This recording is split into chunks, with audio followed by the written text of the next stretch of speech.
आप किसी ज्योतिषी के पास गए, आपके विवाह की बात चल रही है और आप किसी ज्योतिषी के पास पहुंच गए और उन्होंने आपकी कुंडली का जन्मांक चक्र खोला और जन्मांक चक्र खोलते ही उन्होंने मंगल की स्थिति को देखकर तुरंत कह दिया कि आप तो मंगलिक हैं, या आपका बेटा या बेटी मंगलिक है, विवाह में समस्याएं होंगी, विवाह के बाद समस्याएं होंगी। इस प्रकार की बातें यदि आपको बता दी गई हैं तो जाहिर सी बात है कि आपका माइंडसेट उसी प्रकार का बन गया है। आपने अपने मन में यह बात धारण कर ली कि मेरा बेटा या बेटी या मैं स्वयं मंगलिक हैं, महामंगलिक हैं, डबल मंगलिक हैं, ट्रिपल मंगलिक हैं। इस प्रकार की कई बातें आपके दिमाग में भरी जा सकती हैं और जब आपका मन में यह भाव आ गया उसके बाद यह गारंटी है कि आप उससे बाहर आना ही नहीं चाहेंगे, आप डरे रहेंगे। इस डर को दूर करने के लिए मैं आज के वीडियो में आपको मंगल के हर घर की कहानी कहने जा रहा हूं। शुभं कुरुत्वं कल्याणं आरोग्यं धन संपदा। नमस्कार दोस्तों, एस्ट्रोलॉजिकल मिरेकल के आज के इस वीडियो में मैं राजेश कुमार पुरी, आपका ज्योतिष मित्र, आप सभी का हार्दिक अभिनंदन करता हूं। जैसा कि हमने पिछले वीडियो में मंगल दोष के बारे में जाना था कि किन किन स्थितियों परिस्थितियों में किसी भी कुंडली में मंगल दोष उत्पन्न होता है या जातक को मंगलिक कहा जाता है। आज हम उससे आगे बढ़ेंगे, हम हर घर की बात करेंगे और हर घर में मंगल किस प्रकार के प्रभाव देता है हम वह समझेंगे। सबसे पहले हम देखेंगे किसी भी कुंडली में जब मंगल प्रथम भाव, चतुर्थ भाव, सप्तम भाव, अष्टम भाव और 12वें भाव में होता है तो उसे मंगलिक दोष कहा जाता है। शास्त्रों में भी इसी प्रकार की व्याख्या दी गई है और कई बार ऐसा होता है कि अक्सर पूछा जाता है क्या द्वितीय भाव में भी मंगल दोष माना जाएगा। तो हम कहते हैं कि उत्तर भारतीय पद्धति में आज तक तो हमने नहीं सुना है, लेकिन फिर भी कुछ परिस्थितियों में द्वितीय भाव का भी समावेश होता है। तो हम यहां पर मेष लग्न की ही कुंडली बनाएंगे क्योंकि समझने के लिए सबसे आसान होती है। और यहां पर हम एक एक करके आपको सभी भावों के बारे में, खासकर उन भावों के बारे में जहां पर मंगलिक दोष माना जाता है। तो सबसे पहले हम बात करेंगे लग्न की। जब मंगल लग्न में होता है तो मंगल लग्न में करता क्या है? मंगल, चूंकि हमने पिछले वीडियो में बात की थी कि मंगल क्रोध है, तेज है, उत्तेजना है, तो यहां पर हम क्रोध की स्थिति की बात करते हैं। जातक क्रोधी होता है और क्षणिक क्रोधी होता है, तुरंत ही उसको गुस्सा आता है। कई स्थितियों में बहुत ज्यादा जल्दबाजी उसके अंदर देखी जा सकती है, जोश होता है, उत्तेजना होती है। वह सब चीजें जातक के व्यक्तित्व में देखी जा सकती हैं, क्योंकि व्यक्तित्व में यहां बैठा हुआ मंगल व्यक्तित्व को कहीं ना कहीं एनहांस करता है, कुछ परिस्थितियों में यह नुकसान भी करता है। अब यहां मंगल बैठा हुआ है तो इसकी दृष्टियों की बात की तो चतुर्थ पर इसकी दृष्टि पड़ रही है, सप्तम पर इसकी दृष्टि पड़ रही है, अष्टम पर इसकी दृष्टि पड़ रही है। तो इन तीनों भावों पर मंगल की दृष्टि है। तो जब मंगल किसी कुंडली में कारक नहीं होता है तब यह नुकसानदायक हो सकता है। कहां? लग्न में। अब बात करें दृष्टियों की तो दृष्टियां उसके कारकत्व के हिसाब से हों। तो मंगल कारक है उत्तेजना का, तेज का, अग्नि का। तो जातक के अंदर जहां जहां से हम बात करेंगे वहां से तेज और उत्तेजना की बात करेंगे, क्रोध की बात करेंगे, लड़ाई झगड़े की बात करेंगे, वह सब चीजें देखी जा सकती हैं। अब चूंकि इसकी दृष्टि सप्तम भाव पर सीधी पड़ती है तो हम यहां पर देख सकते हैं कि जातक का अपने जीवन साथी के साथ में मतभेद कुछ मात्रा में हो सकता है, क्योंकि क्रोध की स्थिति उत्पन्न हो रही है। जातक क्रोधी है, सप्तम भाव पर दृष्टि है, तो यह कहीं ना कहीं जातक के जीवन साथी के अंदर भी क्रोध की स्थिति उत्पन्न कर सकता है और ऐसे में मतभेद होने की चांसेस जो है वो बढ़ जाते हैं। अब कुछ कुंडलियों में जैसे हम बात करें मंगल के जो मित्र हैं उनके यदि लग्न है तो वहां पर मंगल का प्रभाव कुछ अन्य प्रकार का होता है। अब हम यदि बात करें कि यहां पर यदि मेष की बजाय कर्क लग्न हो तो यहां मंगल अगर बैठे हैं तो मंगल नीच के हो जाएंगे। तो यहां शास्त्रों में मतभेद है। कुछ शास्त्र कहते हैं कि मंगल यदि नीच का ऐसी स्थिति में बैठा हुआ है जहां से मंगलिक दोष उत्पन्न होता हो, तो वह डबल मंगलिक हो जाता है। और कुछ शास्त्र इसे नकारते हैं और उनका कहना यह है कि मंगल यदि अपने मित्र के घर में है तो वहां पर वह मंगलिक दोष उत्पन्न नहीं करता है, यानी कि मंगलिक दोष का प्रभाव कम हो जाता है। यदि यहां पर सिंह राशि हो तब भी यही स्थितियां होंगी, लेकिन यहां पर अग्नि तत्व की राशि होने के कारण और अग्नि तत्व की राशि में अग्नि तत्व का ग्रह होने के कारण कुछ स्थितियां भिन्न हो जाती हैं। फिर हम बात करेंगे यदि मंगल चतुर्थ भाव में आता। अब चतुर्थ भाव में यदि मेष लग्न की बात करें तो मेष लग्न में मंगल चतुर्थ भाव में वैसे ही नीच का होगा,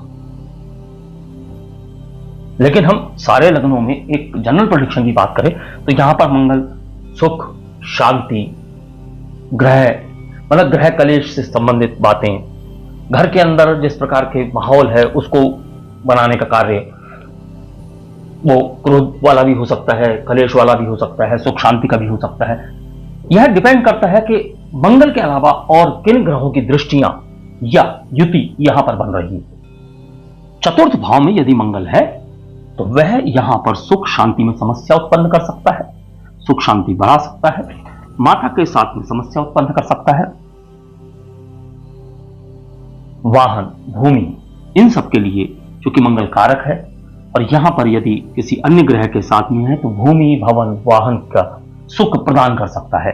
लेकिन अब बात करते हैं मंगलिक की, तो यह दृष्टि, चतुर्थ दृष्टि जो इसकी सप्तम भाव पर पड़ रही है, यह हानिकारक हो सकती है, क्योंकि फिर वही बात आएगी विवाह का घर, या हम इसे बात करें कि किसी दृष्टि से भोग विलास का घर, तो यहां पर मंगल की दृष्टि पड़ना कहीं ना कहीं वैवाहिक जीवन में समस्या उत्पन्न कर सकती है।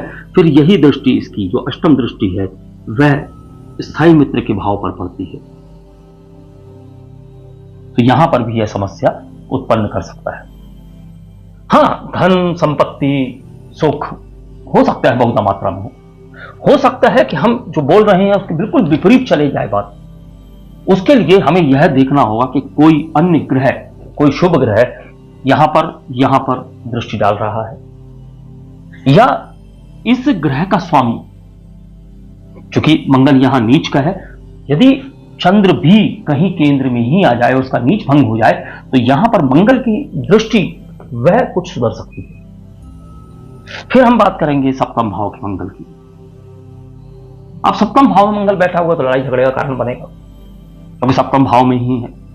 यहां पर उत्तेजना फैला रहा है, उत्तेजना बढ़ रही है, क्रोध बढ़ रहा है, चिड़चिड़ापन बढ़ रहा है, तो यहां पर मंगल किसी ना किसी प्रकार से लड़ाई झगड़े का कारण बन सकता है, मतभेद का कारण बन सकता है।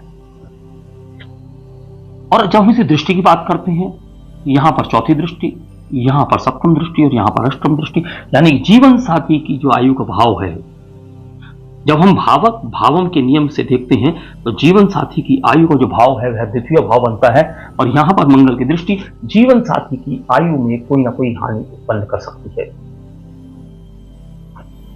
समझने वाली बात है कि जब मंगल की दृष्टि यहां पड़ रही है तो मंगल यहां भी हानि कर रहा है, और यहां तो मंगल बैठा ही है,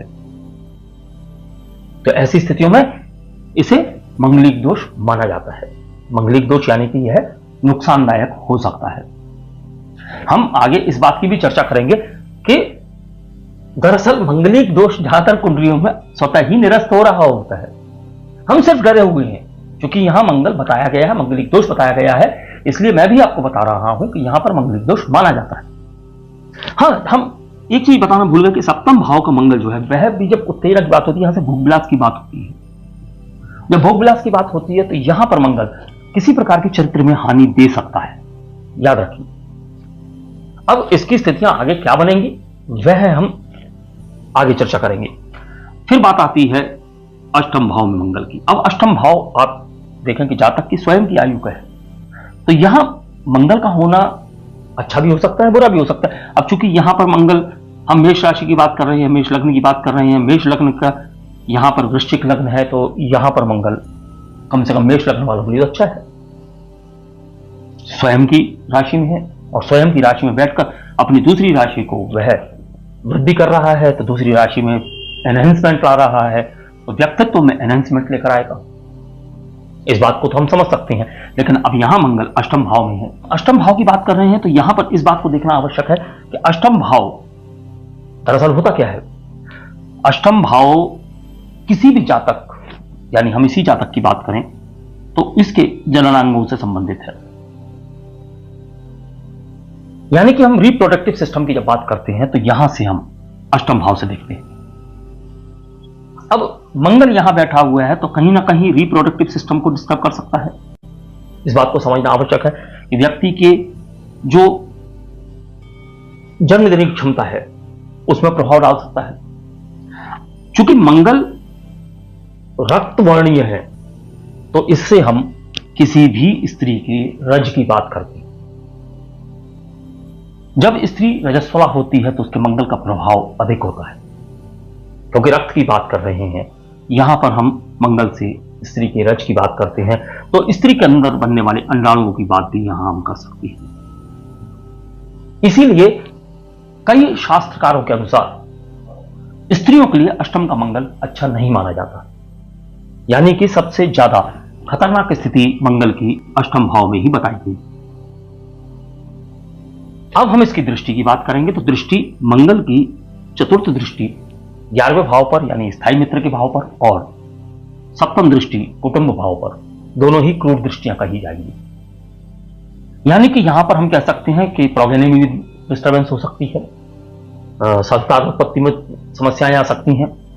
यहां पर जीवन साथी के साथ में जो सामंजस्य है उसमें समस्या आ सकती है, और चूंकि कुटुंब की बात है तो पूरे कुटुंब के साथ में भी कोई ना कोई समस्या आ सकती है, और कुटुंब के कारण भी जातक या जातिका के जीवन में वैवाहिक समस्याएं उत्पन्न हो सकती हैं। अब हम बात करेंगे अंतिम भाव की, जहां पर हम बात करते हैं कि मंगल का होना मंगलिक दोष उत्पन्न करता है, तो अंतिम भाव होता है 12वां भाव। इसे हम शय्या सुख का भाव भी कहते हैं।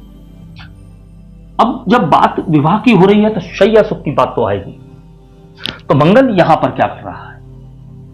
देखिए, मंगल जैसा कि हमने कहा क्रोध है, उत्तेजना है, तेज है, वगैरह वगैरह बहुत सारे मंगल के हम जितना भी डिस्क्रिप्शन बढ़ाते जाएंगे उतना बढ़ता चला जाएगा, लेकिन हम यहां पर सिर्फ उत्तेजना की बात करेंगे, सिर्फ क्रोध की बात करेंगे, सिर्फ तेज की बात करेंगे।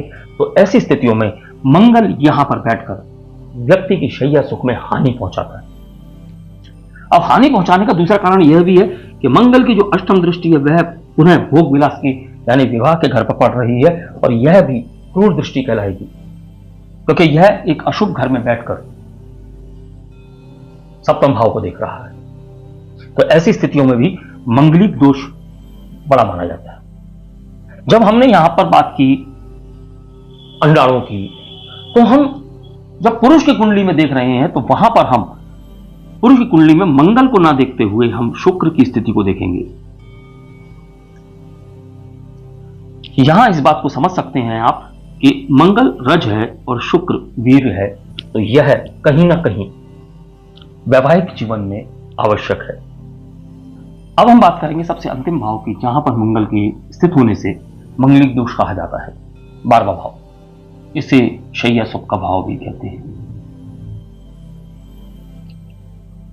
अब शय्या सुख का मतलब है कि कहीं ना कहीं हम विवाह के बाद में शय्या सुख की बात करते हैं। जैसे हमने यहां पर इस बात को समझा कि मंगल प्रोगेनी का कारक होता है, मंगल यहां पर अंडाणुओं का कारक होता है स्त्रियों में।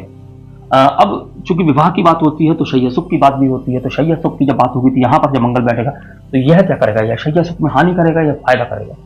यह शय्या सुख में फायदा कर सकता है, लेकिन यहां पर कामुकता बढ़ा देता है, यहां कामुकता बढ़ जाएगी। जब किसी जातक की कामुकता बढ़ जाएगी तो जाहिर सी बात है कि उसे अपनी इच्छाओं को पूर्ति करने के लिए कहीं ना कहीं कुछ और भी सहारा लेना पड़ सकता है, या हम इसे कह सकते हैं कि वो गलत राह पर भी जा सकता है, या हो सकता है कि वह किसी गलत राह पर ना जाए लेकिन उसकी इच्छाएं पूरी ना हो रही हों, तो ऐसी स्थितियों में समस्याएं वैवाहिक जीवन में उत्पन्न हो जाएं। तो यहां से हम दृष्टि देखेंगे तो अष्टम दृष्टि विवाह के घर पर पड़ती है, तो यह भी क्रूर दृष्टि है। तो ऐसी स्थितियों में जातक के जीवन में ना सिर्फ कामुकता बढ़ती है, बल्कि हो सकता है कि जीवन साथी के स्वास्थ्य में भी गिरावट आती हो।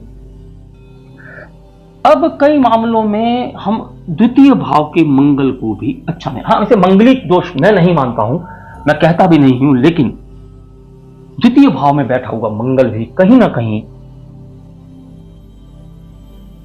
यहां असर करता है। यहां असर करने का मतलब है कि संतानोत्पत्ति में कहीं ना कहीं समस्या देगा, क्योंकि यहां से इसकी दृष्टि संतान भाव पर भी पड़ेगी, और संतान उत्पत्ति के लिए जो हमने बात की जननांगों की अष्टम भाव, तो वहां पर भी इसकी सप्तम दृष्टि पड़ रही है, तो यह भी एक कारण बन सकता है विवाह के बाद समस्याओं का। यहां तक हमने आपको सारे स्थानों में अलग अलग मंगल को समझा दिया। अब बात आती है कि क्या मंगलिक दोष वाकई इतना खतरनाक है कि जातकों के जीवन में समस्याएं उत्पन्न कर सकता है? नहीं, डरने की आवश्यकता नहीं है, क्योंकि हमारे अनुभव के अनुसार ज्यादातर कुंडलियों में हमने देखा है कि हमने जितनी कुंडलियां देखी हैं उनमें से 90% से ज्यादा कुंडलियों में मंगल दोष स्वतः ही निरस्त हो रहा है। कोई 0.1 या 2% कुंडलियां ऐसी होती हैं जिनके अंदर मंगल दोष स्वतः निरस्त नहीं हो रहा, और इवन किसी कुंडली के साथ मिलान करते समय भी निरस्त नहीं हो रहा। अन्यथा अगर आप दोनं कैलकुलेशन को करें, स्वतः निरस्त को और जीवन साथी यानी भावी जीवन साथी की कुंडली के साथ मिलान के समय पर जो निरस्त होता है, उसे अगर हम कैलकुलेट करें तो 90 से नहीं बल्कि 99% से ज्यादा लोगों की कुंडलियां मंगल दोष से रहित होती हैं। इसलिए आपको चिंता नहीं करनी है, किसी प्रकार का डरना नहीं है। अगले वीडियो में मैं आपको यह बताऊंगा कि यदि आपकी कुंडली में इन स्थितियों में मंगल बैठा हुआ है तो आप अपनी कुंडलियों में किन योगों को देखें कि यह आपका मंगल दोष निरस्त होता हुआ आपको प्रतीत हो। सिर्फ प्रतीत नहीं होता बल्कि यह निरस्त होगा, क्योंकि सिर्फ यहां देखने से कुंडली में मंगलिक दोष कह देना काफी नहीं है।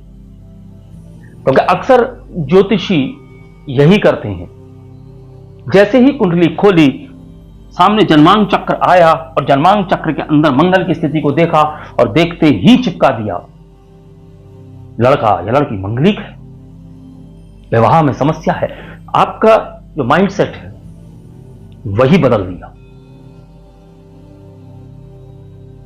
तो क्या आपका माइंडसेट आप चेंज नहीं कर सकते? बिल्कुल कर सकते हैं, यदि आपके पास सही जानकारी हो।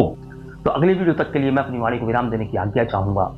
नमस्कार, धन्यवाद। शुभं कुरु त्वं कल्याणम्।